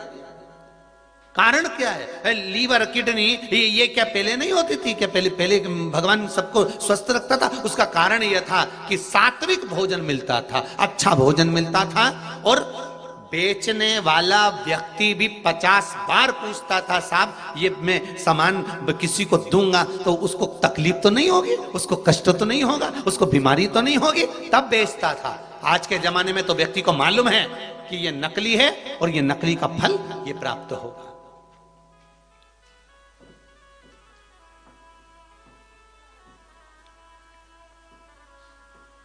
फिर भी बेच रहा है। महाराज, एक करबद्ध निवेदन आप सबसे, रोग बीमारी बहुत बढ़ती जा रही है। एक निवेदन करूंगा, हफ्ते में एक दिन ऐसा बनाओ कि जिस गौशाला में गौ माता को हरा चारा मिलता हो, जिस गौशाला में गौ माता को सात्विक भोजन मिलता हो, उस गौशाला में जाकर गौ माता की, उस गौशाला की सेवा करो। उस दिन गौशाला में जाकर कह दो, गुरुजी, महात्मा जी, बाबा जी, आज हम गौशाला में आएंगे, एक दिन हमारा बांध कर रख लो कि शुक्रवार हमारा है, हम 15 लोग आएंगे। गौशाला में ना तो कोई गोबर उठाए ना कोई सफाई करे, हम 15 लोग सवेरे आएंगे, गौशाला में सफाई करेंगे, गौ माता की पूरी देख रेख करेंगे, सेवा करेंगे। एक दिन शुक्रवार हमारा लिख लो, शनिवार हमारा लिख लो, बुधवार हमारा लिख लो, रविवार हमारा लिख लो, करो सेवा गौ माता की। और हफ्ते में एक दिन गौ माता की सेवा करते करते जब गाय गोमूत्र देवे तो उस गोमूत्र का पान भी करो, और गाय का गोमूत्र मिले उसमें बैठे, जब तुम गोबर साफ कर रहे हो, झाड़ू लगा रहे हो, तो उसी गोमूत्र से स्नान भी करो। हफ्ते में एक दिन ऐसा बना लो कि हमें गौ माता के साथ रहना है। शाम को हम भोजन करेंगे, सुबह हम फलहार करेंगे और गौ माता के साथ अपना दिन निकालेंगे, और पूरा दिन निकालकर फिर जाएं। जैसे हफ्ते में एक बार लोग जांच कराने जाते हैं, बाद में जांच कराने जाओ, ये कराने जाओ, वो कराने जाओ, जांच पर जांच करवाने जाओ, उससे अच्छा है हफ्ते में एक बार गौ माता की सेवा में लग जाओ। और उस गौशाला में जाना जहां पर देसी गाय हो, जर्सी नहीं।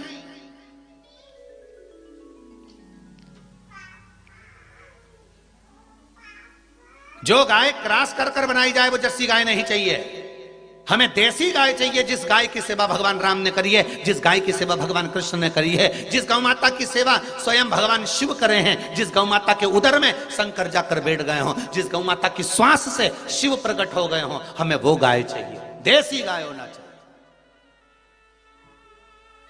आज के गौशालाओं में देसी गाय भी लोग नहीं रख रहे, कारण क्या है?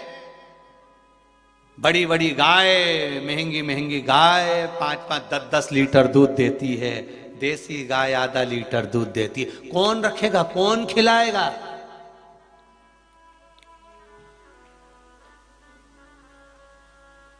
कौन खिलाएगा?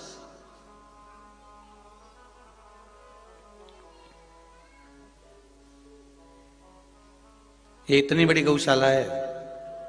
आप लोग आए होंगे, इछावर वाले गुप्ता जी, आप तो आते ही रहते हैं, भवानी मंडी वाले भी आए, आप लोग जितने लोग कथा सुन रहे हैं, आप लोग, इतनी बड़ी गौशाला है, उस गौशाला में इतनी गाय हैं, इतनी गायों को दूध देना चाहिए तो कम से कम 10-15 लीटर देना चाहिए। जब शाम को गाय का थोड़ा बहुत दूध निकलता होगा भगवान के भोग के लिए, तो 2-2.5 लीटर से ज्यादा दूध नहीं निकलता होगा, इतनी गाय में। अंदाजा लगाइएगा जरा। कारण सब देसी।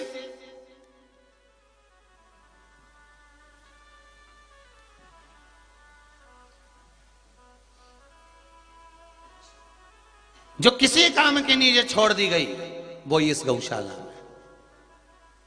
अब उसकी सेवा करें कि उससे आस लगाएं कि ये दूध देगी तो ही हम इसको खाने को देंगे, या दूध देगी तो ही हम इसकी सेवा करेंगे। और आप लोग तो 7 दिन से रुके हो, प्रतिदिन डॉक्टर आता है हमको चेक करने के लिए, प्रतिदिन डॉक्टर पहुंचता है, दवाई वगैरह औषधि वगैरह सब प्रतिदिन पहुंचता है। करो, एक दिन ऐसा बना लो हफ्ते में कि आपके, हम ये नहीं कहेंगे कि आप सीहोर में आकर सेवा करें, आप यहाँ गौशाला पर पहुंचे या कुबेरेश्वर धाम में पहुंचे, आप तो अपने नगर में, अपने गांव में, अपने क्षेत्र में, अपने मोहल्ले में, अपने शहर में जो गौशाला हो उस गौशाला में नियम बनाओ कि हमें हफ्ते में एक बार जाना है। हमारा ग्रुप, हमारे 15 लोग, माताएं बहुओं विचार कर लें कि हमें किटी पार्टी की जगह नहीं जाना, हमें तो गौशाला जाना है। आज सास को कहकर आओ कि पूरे दिन हम सेवा करेंगे गौ माता की, सास उन सेवा बहुओं से कह दे कि एक दिन हम जाएंगे सेवा करने के लिए गौशाला की, बेटे कह दें, नवयुवक कॉलेज में पढ़ने वाले बच्चे कह दें कि आज हम सेवा करने के लिए जाएंगे, आज हम केक काटने नहीं जाएंगे, हम आज रात्रि को हम फिल्म देखने नहीं जाएंगे, आज हम गौ माता की सेवा करने जाएंगे। और जिस गौशाला में जाओ, नाम लिखा कराओ कि हमारा ग्रुप आएगा, उस ग्रुप का नाम ये है और सेवा हम करेंगे, ये दिन, ये शुक्रवार, ये मंगलवार, ये बुधवार, ये शनिवार हमारे नाम लिख दो, हम सेवा करें मां की। फिर देखें कैंसर रोग कितना आता है, कितनी किडनी और लीवर खराब होती है, कितने लोगों का फिर डायलिसिस होता है, कितने लोगों के शरीर में फिर गांठ होती है। तुम करो तो सेवा गौ माता की। खान पीन अपना अशुद्ध है तो गौ माता तो शुद्ध है, उसकी सेवा कर कर ये बाद में टेबलेट खाओगे। और मेरा बहुत बहुत धन्यवाद सभी दानदाताओं को। आज मकर संक्रांति के दिन फिर धन्यवाद देता हूं कि आपका एक एक रुपया सही जगह पर लगे, ऐसी जगह आप दान करो। जरूरी नहीं कि आप हमारे इधर दो, आपके मन पड़े जहां आपका दिल करे वहां दो, पर बेटी, लक्ष्मी और गाय 50 बार विचार करना तब किसी को देना। गाय बेकार जगह चली जाती है तो रोती है, बेटी गलत के साथ संबंध हो जाता है तो रोती है, और लक्ष्मी पैसा किसी गलत जगह पर चले जाता है तो रोता है। इसलिए तीनों को सोच समझ कर देना कि सही जगह लग रहा है कि नहीं लग रहा।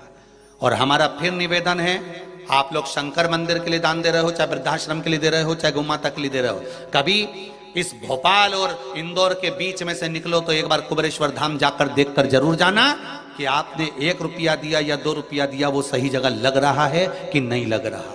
उसको देखकर जरूर जाना कि आपका धन सही जगह लग रहा है कि नहीं लग रहा है, उसको विचार करना।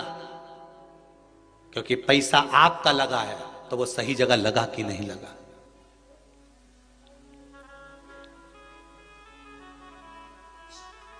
उस धन को सत्मार्ग में लगाइए, इस शरीर को सत्कर्म की ओर लगाइए। सुदामा गौलोक धाम को छोड़कर राधा जी के श्राप से राक्षस बन गया। शंखचूर्ण राक्षस, जिसका वर्णन शिव महापुराण में आता है, स्कंद पुराण में आता है, देवी भागवत में आता है। वो शंखचूर्ण नाम का राक्षस बन गया वो सुदामा। और शंखचूर्ण नाम का राक्षस बना और भगवान ब्रह्मदेव से कह रहा है मुझे वर दीजिए कि मेरे प्राण ना छूटे। भगवान ब्रह्मा ने कहा ऐसा वर में नहीं दे सकता कि प्राण ना छूटे, छूटेंगे। बस भगवान से निवेदन करना कि पलंग पर ना पटके। फिर निवेदन है कि कुछ कर्म अच्छा करते हुए चलो, शरीर को थोड़ा सा साधते हुए चलो।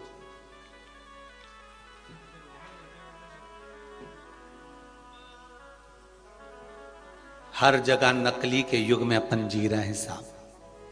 आज के जमाने में तो स्माइल भी नकली हो गई। पार्टी में जाओ तो सरी, किसी की शादी में पहुंचो तो सरी, रिश्तेदार भी एक दूसरे से मिलते हैं तो बस ऊपर से हंसते हैं, अंदर से तो कुड़ते हैं, खूब कमा रिया है, आराम खा रिया है। आज के जमाने में तो स्माइल भी नकली हो गई जी। आप जिनसे मिलते हो वो आपके सामने तो हंस देते हैं, मुस्कुरा देते हैं, प्रेम से मिल लेते हैं, पर भीतर से कितने जल रहे होते हैं ये अंदाजा नहीं लगा सकते हो। पहले तो स्माइल भी असली होती थी, आजकल वो भी नकली है।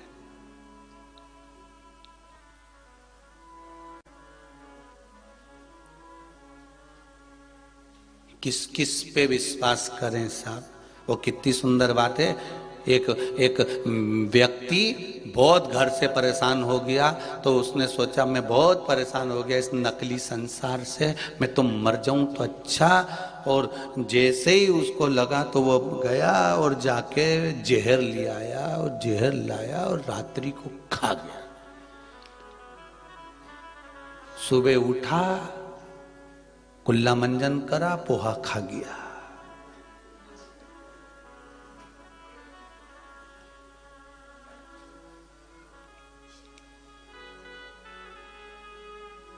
उसने कहा गजब।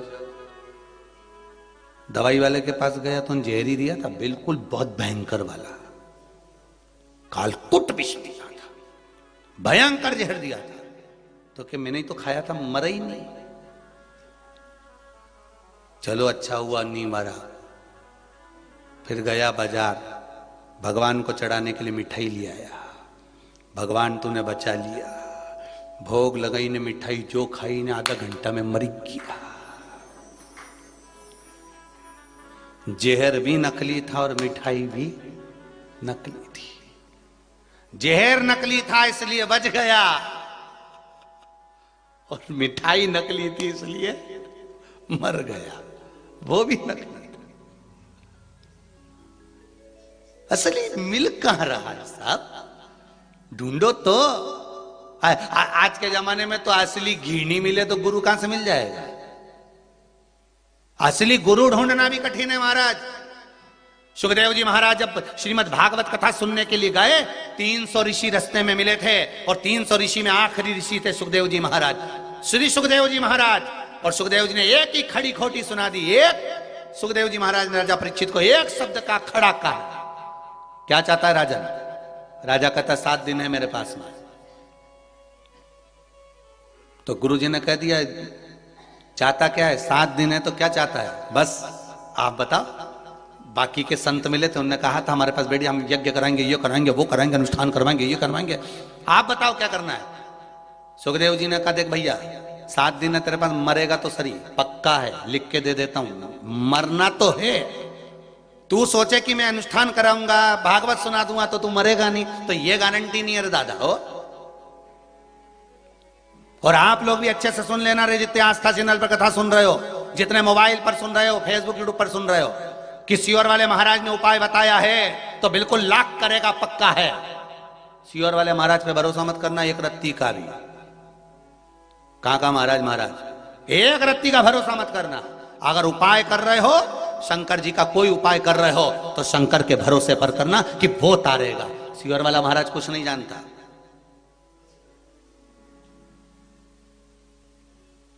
सुखदेव जी ने भी कह दिया देख भाई मरना तो निश्चित है, मरेगा पक्का है, गारंटी है, ये तो मरना ही है, क्योंकि तूने काम ही ऐसा कर।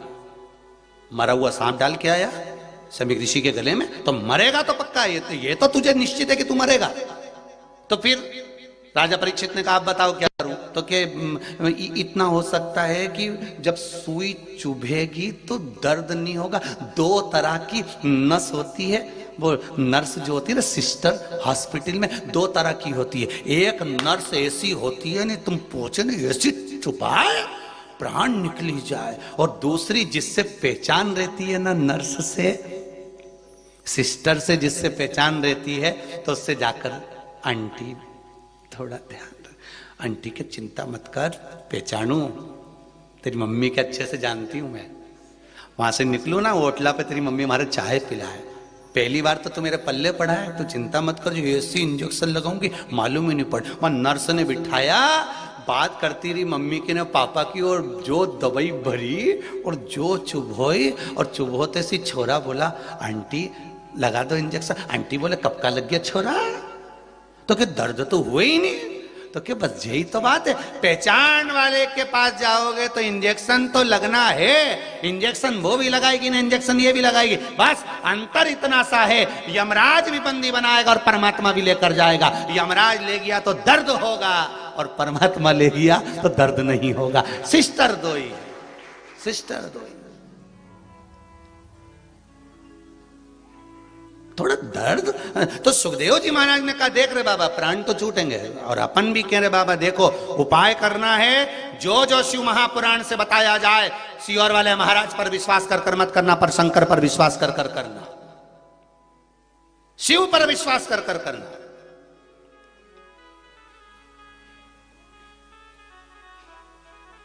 कुछ नहीं जाने वाला सियोर वाला महाराज, फालतू की बात है, मिश्रा जी करो, कहीं जाने वाला, कथा मथा है ही नहीं, जबरदस्ती का बैठ जाएगा तो तो इस पे, इस शरीर पे विश्वास मत करो, पर उस पे तो करो रे। ये तो पापीड़ा जीव है शरीर, आज है कल नहीं।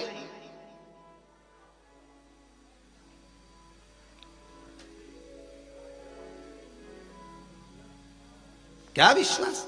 सुखदेव जी ने कहा प्राण छूटेंगे, फिर मैं तुझे भागवत सुना देता हूं। भागवत सुनने में अगर तेरा मन लग गया, प्राण छूटे भी तो मालूम नहीं पड़ेगा। गरुड़ पुराण कहती है हजारों बिच्छू डंक मारे इतनी तकलीफ होती है प्राण छूटते समय, बस वही दर्द तो नहीं चाहिए। जब कोरोना की वैक्सीन लग रही थी ना, तो लोगों को बहुत डरा दिया था, 2-4 दिन तक बुखार आएगा न, हाथ में दूजी जाएगा न, ये सब कल्ला ठट हो जाएगा न, फिर तो तुम हिल ही नहीं सकोगे न, कंगा भी नहीं फिर आएगा। तो गंजा ने तो सोच लिया था कि अपना तो बाल ही नहीं कंजा जान दे, अपन तो लगवा लो वैक्सीन, पर हाथ नहीं दूजेगा, नहीं पाँव नहीं दूजेगा, न बुखार ही जाएगा है। अब जिसके वैक्सीन लग रही ओके तो बुखार नहीं आ रहा, पर जो लगा रही बेचारी लगा लगा के बुखार आई जा रही है, उल्टा हुई गया। तो लगे। सुखदेव जी ने भी राजा परीक्षित से कहा था प्राण जाएंगे पर चिंता नहीं, भागवत अगर सुनी है, चित्त मन लगाया है भगवान में, प्राण छूटते समय दर्द नहीं होगा। शंखचूर्ण से कहा सुन रे शंखचूर्ण, मरेगा तो सरी, क्योंकि पूर्व का कर्म है, तूने राधा रानी को श्राप दिया है, राधा ने तुझको श्राप दिया है, कर्म का भोग भोगना पड़ेगा। मृत्यु लोक में आया है तो भोगना तो है, तो फिर कुछ वर दे दीजिए। क्या वर चाहिए बोल? राजन कहता है मेरे प्राण ना छूटे। भगवान ब्रह्मा जी बोले फिर वहीं आगे घूम फिर गए, वहीं से तो चालू हुआ था कि प्राण तो छूटेंगे, तो फिर ऐसा कुछ दे दो कि मेरे पास में रहे तब तक नहीं छूटे।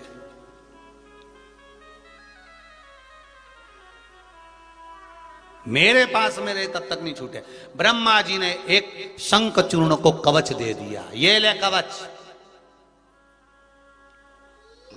और ये कवच तेरे शरीर पर रहेगा तो तेरा बाल बांका नहीं होगा।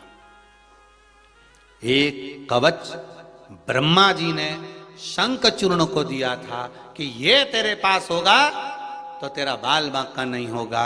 शिव महापुराण भी आप सबको एक कवच दे रही है, श्री शिवाय नमस्तुभ्यम। शिव महापुराण का ये मूल मंत्र जिसके पास में होगा, ये कवच है आपकी जिंदगी के लिए। व्यापार नहीं चले, श्री शिवाय नमस्तुभ्यम।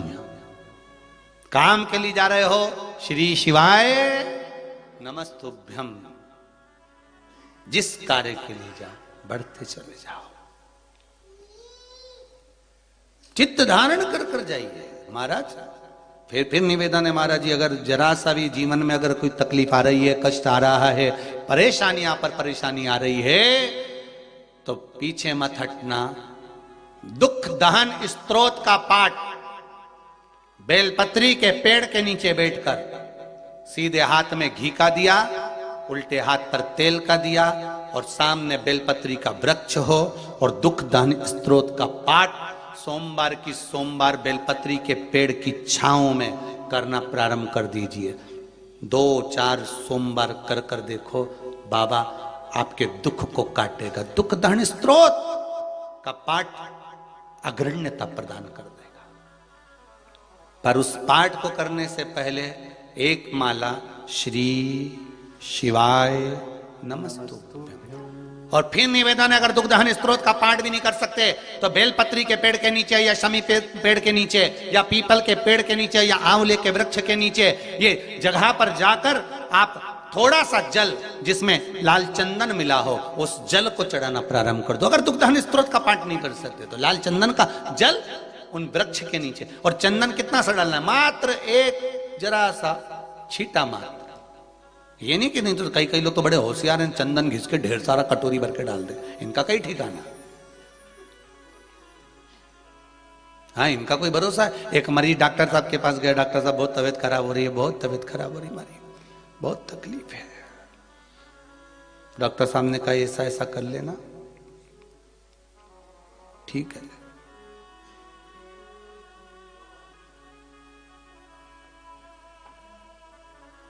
अभी नहाना मत ही,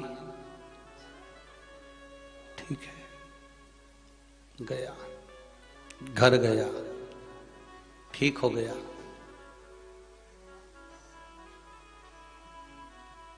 बाईस दिन के बाद डॉक्टर साहब के पास फिर गया। डॉक्टर साहब बोले क्या है, नहाऊं कब? डॉक्टर साहब नहाऊं कब? डॉक्टर बोले तुम कौन? आया था दिखाने के लिए, आपने बोला था नहाना मत। तो डॉक्टर हाथ जोड़ के बोला अभी तक नहीं नहाया? तो के आप ही ने तो कहा था मत नहाना। तो डॉक्टर ने कहा खाना खाया कि नहीं खाया? वो तो उसी दिन से चल रही है, भोजन उसी दिन से चल रही है, नहाना अब चालू करेगा, बता दो बस नहाऊं कब। डॉक्टर साहब भी बाल खुजाने लगा, दादा रेंदे तू तो जा, तेरी मर्जी पड़े ना नहीं मर्जी पड़े मत ना। अब शंखचूर्ण को एक कवच मिल गया, एक कवच, और वो कवच शंखचूर्ण को जो मिला, कहा ये तुम्हारे पास रहेगा, तुम्हारे प्राण नहीं छूटेंगे तब तक। ऐसा कवच भगवान शंकर ने हर एक व्यक्ति को दिया है, संसार के मनुष्य को दिया है। बस वो कवच, जैसे ब्रह्मा जी के पास में कवच था, उन्होंने शंखचूर्ण को दिया, ऐसे ही ब्रह्मा जी के पास वो कवच छुपा हुआ था। उसी तरह ये श्री शिवाय नमस्तुभ्यम, ये कवच शंकर का छुपा हुआ था, वो तो शिव महापुराण से प्रकट हो गया, इसको निकाल लिया और ये कवच जनमानस तक पहुंच गया। इस कवच का उपयोग करिए। प्रतिदिन घर से बाहर निकलते समय एक बार श्री शिवाय नमस्तुभ्यम बोलो, दुकान की पेड़ी चढ़ते हुए श्री शिवाय नमस्तुभ्यम बोलो, भोजन करते हुए श्री शिवाय नमस्तुभ्यम बोलो, किसी को भोजन कराओ, घर में कोई अतिथि आया श्री शिवाय नमस्तुभ्यम बोलो, कोई काम के लिए जा रहे हो श्री शिवाय नमस्तुभ्यम बोलो। एक बार एकांत में बैठकर श्री शिवाय नमस्तुभ्यम बोलकर तो देखो, सब समर्पण का भाव प्रकट हो जाता है। ये कवच है, जैसे ब्रह्मा जी ने कवच शंखचूर्ण को दिया था, एक कवच मेरे भोलेनाथ ने अपन को दिया, अपने को प्राप्त करा, प्रदान किया, जपते रहो। अभी एक माता जी आई हुई हैं गौशाला पर, कहाँ से, रतलाम साइड से कहीं से आई हुई हैं। पहले वो व्हील चेयर पर, पहले तो उस पर चढ़ के आई थी गोदी में, फिर बीच में आई थी जब व्हील चेयर से आई थी, फिर एक बार आई तो वो वॉकर से आई। आज उस माता जी को जब पैदल चलते हुए, कहाँ बैठी है, अच्छा अंदर ही है क्या, खड़े हो जाओ जरा एक बार। अब आज आई हैं तो ना तो इनके पास वॉकर है, ना व्हील चेयर है, और ना ही कोई डंडे का सहारा लेकर आई है। आज आई तो पैदल चलकर आई है। उसकी खुशी हुई हमको कि भोलेनाथ ने आपको कम से कम पांव तो प्रदान कर दिए, चरण तो दे दिया बाबा भोलेनाथ ने आपको। जिसने दिल से स्वीकार कर लिया उसका हो गया, कवच प्राप्त हुआ, कवच मिला, और वो कवच शंखचूर्ण धारण कर लिया। ब्रह्मा जी ने कहा जाओ राजा धर्मध्वज की कन्या से आप विवाह कर लीजिए, जिसका नाम तुलसी है। सुदामा जिस बिरजा सखी को चाहता था, वो बिरजा सखी तुलसी बनकर पैदा हुई और तुलसी बनकर जन्म ली और धर्मध्वज की कन्या बनी और शंखचूर्ण के साथ उसका विवाह हो। पर तुलसी का जो भाव है वो राक्षस प्रवृत्ति का नहीं है। शंखचूर्ण को श्राप दिया था राधा जी ने कि तू राक्षस बनेगा मृत्युलोक में जाकर, पर तुलसी को यह श्राप नहीं दिया कि तू राक्षस बनेगी। तुलसी को तो श्राप दिया तू मृत्युलोक में जाएगी। धर्मध्वज की कन्या बन गई तुलसी, पर इसकी प्रवृत्ति राक्षस की नहीं है। पर धर्मध्वज की कन्या तुलसी भगवान की उपासना में लगी रहती थी, भगवान की भक्ति में लगी रहती थी।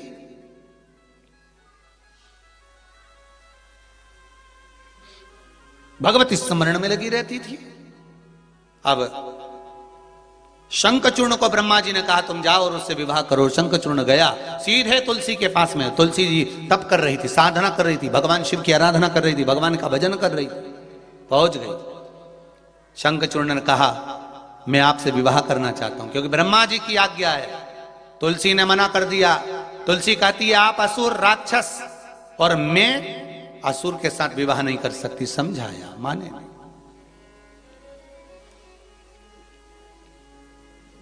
सुख दुख ये दोनों भगवान ने अपने भाव में रख रखे हैं महाराज। सुख दुख, धन का बिस्तर मिल जाए पर नींद को तरसे ने, धन का बिस्तर मिल जाए पर नींद को तरसे ने, कांटों पर भी सोकर आए किसी के मन को चैन, कोई कारण होगा, अरे कोई कारण होगा।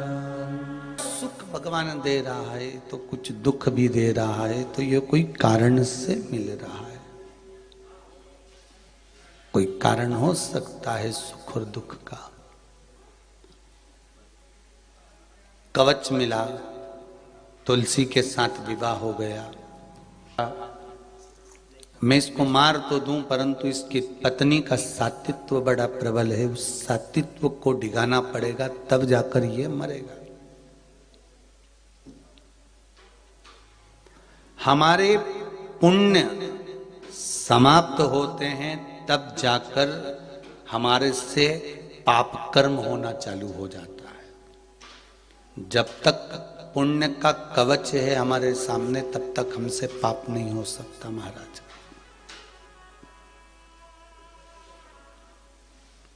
हम आपसे बार बार कहते हैं श्री शिवाय नमस्तुभ्यम एक कवच है।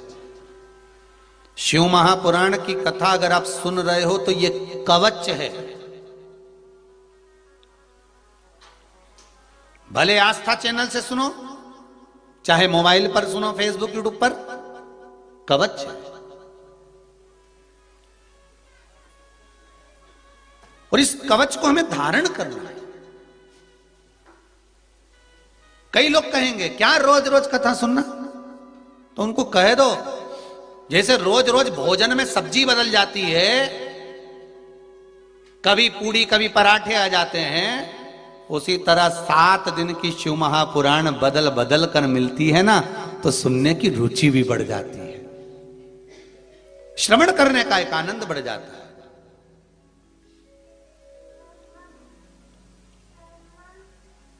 अभिमान सरोवर चल रही है महाराज। शंखचूर्ण को मारने के लिए भगवान विष्णु ने जाकर उस तुलसी का सात्वित्व डिगा दिया।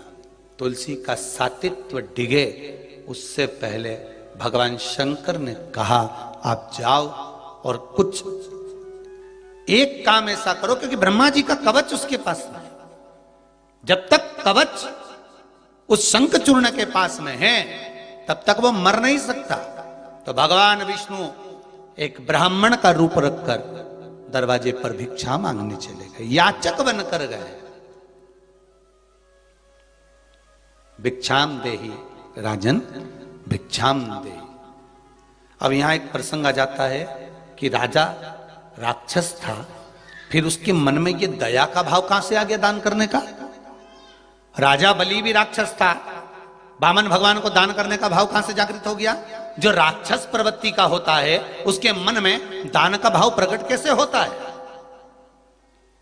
शिव महापुराण की कथा कहती है आप कितने भी कठोर हो, कितने भी कठोर हो, पर आपके मन में नहीं नहीं मुझे वहां दान करना है, नहीं नहीं मुझे इसको भोजन कराना है, नहीं नहीं मुझे वहां दान करना है। अगर दान करने का भाव तुम्हारे भीतर अगर प्रकट हो रहा है तो समझ लेना ये आज का नहीं है, तुम्हारे कई जन्म पहले का भीतर वो दान प्रकट होता है। हृदय में कोई सुख प्रकट होता है, तब जाकर हमारे मन में देने का भाव प्रकट होता है।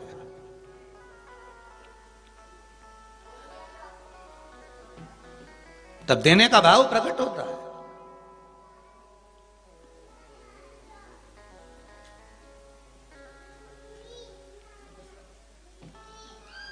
अगर हमारे भीतर अगर भाव आ रहा है कि हमको ये कन्यादान करना है, हमको गौ दान करना है, हमको अन्न दान करना है, हमको अमावस्या है, संक्रांति है, ये पर्व है, वो पर्व है, हमें ये देना, तो भीतर से अगर कुछ प्रकट हो रहा है तो ये आपका नहीं, ये पूर्व का है आपका।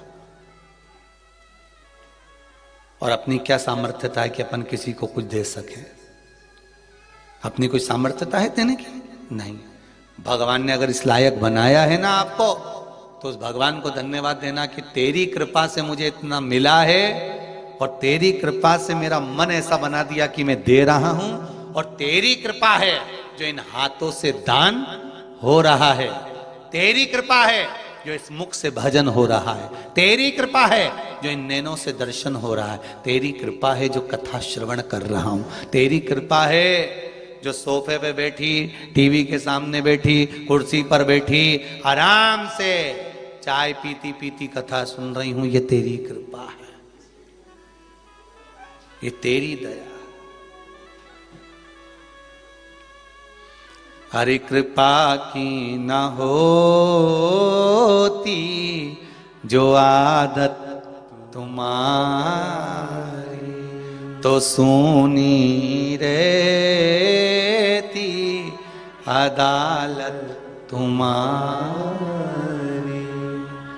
गरीबों के दिल में जो जगह तुम न पाते, किस दिल में होती इबादत तुम्हारी, किस दिल में होती इबादत तुम्हारी। ये तेरी कृपा है, तेरी दया। भगवान याचक बनकर भिक्षाम देहि, भिक्षाम देहि, ये प्रसंग चल रहा है शंकर जी और सुदामा का, जिस सुदामा का वध शिव कर रहे हैं, ये वो प्रसंग चल रहा है। शंख चूर्ण बन गया था, केवल राधा जी को अपशब्द कह दिया था उस बिरजा सखी के कारण। ये वो पावन प्रसंग है। भिक्षाम देहि, शंख चूर्ण बाहर आए, क्या चाहिए बाबा? बाबा कहते जो मांगूंगा दे दोगे, पहले तो संकल्प लो कि मैं जो मांगूंगा देना पड़ेगा। शंख चूर्ण ने विचार करा, बाबा देखो ये संकल्प के लफड़े में मत मुझ पालो, मैं जो मांगोगे वो दे दूंगा, आप तो बोलो कि तुम्हें चाहिए क्या, तुम तो इतना बताओ क्या दूं मैं आपको, बोलो। राजन वापिस खाली हाथ तो नहीं भेज दोगे? नहीं राजन, आपका कवच चाहिए, आपका कवच दे दीजिए राजन। कवच ठीक है, ये लो। भगवान विष्णु की आंख में जल था कि एक शब्द नहीं कहा और कवच दे दिया। भगवान नारायण ने शिव जी से कह दिया कवच मिल गया। तुलसी इस कवच को अंदर से जानती है, इस कवच को आप पहनकर शंखचूर्ण बनकर चले जाओ। शंखचूर्ण बनकर भगवान विष्णु पहुंच गए तुलसी के कक्ष में, वहीं रह रहे। शंखचूर्ण युद्ध के मैदान में शिव जी के साथ युद्ध चल रहा है। पार्वती जी ने फिर प्रश्न छेड़ दिया, इस सुदामा का वध आप कर रहे हो, शंखचूर्ण का वध आप कर रहे हो, शंखचूर्ण का वध आपने करा है।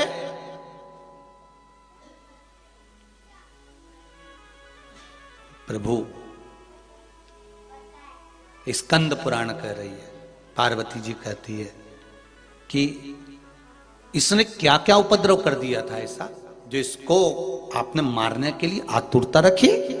शंकर भगवान ने कहा सुनो पार्वती, इसकी धर्म पत्नी सातित्ववान थी ना, इसलिए ये बचता रहा। सारे गलत कर्म इसने करे, राक्षस कुल में जन्म लिया माना, पर कुछ अच्छा भी तो करता चलता। कोई कर्म अच्छा नहीं करा, केवल एक कवच का दान दिया है, इसलिए इसका संहार हुआ। तुलसी के सामने शंख चूर्ण का शीश पड़ा था, रो पड़ी तुलसी। भगवान विष्णु को देखा तो कहा, नारायण मैं आपकी आराधना करती हूं और आपने मेरे साथ ऐसा किया। भगवान शंकर सामने आकर खड़े होकर तुलसी के सामने कहते हैं, तुलसी ये बैकुंठ की बात है, गौलोक धाम की बात है। तुलसी तू बिरजा सखी है, ये नारायण कृष्ण थे, नारायण बनकर आए हैं, ये कृष्ण हैं। तुझे राधा का श्राप लगा था बिरजा, इसलिए तू मृत्यु लोक में आई है। ये सुदामा है शंखचूर्ण, जिसको राधा का श्राप लगा था, इसलिए राक्षस कुल में जन्म हुआ। और ये सुदामा तुझे चाहता था, इसलिए तेरी पत्नी बना, पति बना।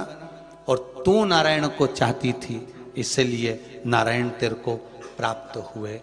तुलसी रो पड़ी, गंडकी नदी के रूप में प्रवाहित होने लगी। गंडकी नदी के रूप में प्रवाहित होती है। भगवान नारायण पत्थर के पाषाण के रूप में शालिग्राम जी बन जाते हैं। कल परसों आपको कथा में कहा था, जल में शालिग्राम जी हैं तो हमारे ताप को हर लेते हैं, और जल के बाहर शालिग्राम जी की अगर शिला मिल रही है, रखी हुई है, वो पानी में नहीं है, तो वो ताप प्रदान कर देती है। महाराज शंखचूर्ण का वध किया, गंडकी नदी प्रकट हुई। ये वो गंडकी है, वो गंडकी नदी है जिसमें मेरे नारायण शंख चूर्ण के बाद मेरे नारायण इस गंडकी के जल से प्रकट होते हैं। ये वो गंडकी है, साधारण नहीं है ये गंडकी। जो प्राप्त हुई है गंडकी नदी, जिस नदी के पावन जल में आनंदता है। शंकर भगवान को केवल एक ही नदी है गंडकी, जिसका जल नहीं चढ़ता है।